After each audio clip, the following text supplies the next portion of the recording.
fa ho an'ireo faninanana eo anivon'ireo banky kosa indray dia fanaovana randonnée teny Avaradrano ny asabotsy 9 aprily lasa teo no nentin'ny association sportive des banques nanokatra ny taom-pilalaovana 7 sy 2 arivo.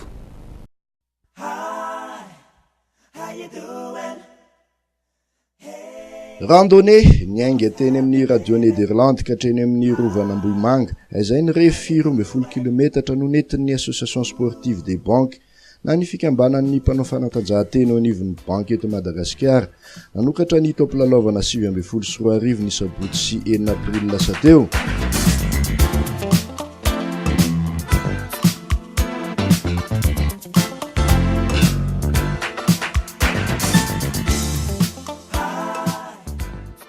Ankoatra ny fiara-miantana teo amin'ny fanatanjahantena dia nampiavaka ity hetsika ity ihany koa ny fitsidiana ny vakoka malagasy izay nahaizana tantara maro. Nitarika ny dia-tongotra na raha nazakazaka maivana moa ny filohan'ny SCB Rasoloha Joselin sy ireo mpiara-miasa aminy.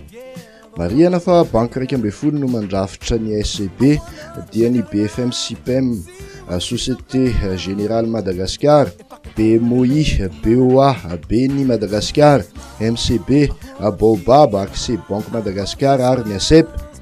Tao anatin'ny taona maromaro nitsanganany dia taranjam-panatanjahantena 12 no nandraisan'ireo mpiasa amin'ny banky anjara. Izany dia ahitana ny atletisme, belote, échec, billard, lomano, tsipy kanety be, tennis de table, baolina kitra ho an'ny olona 12 sokady senior sy vétéran, basketball lasy-vavy ary ny rugby A7. Noho ny fangatahany maro nefa dia nampiana taranja roa danse de salon sy fanorona no ifaninanana ao amin'ny ASCB. Amin'ity taon'ity dia fantatra fa iny hetsika randonnée iny nanokafana ny taom-pilalaovana ka ifarana ny volana novambra.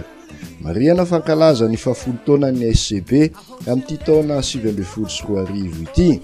Izany dia ho marihana amin'ny déjeuner dansant atao ny volana novambra.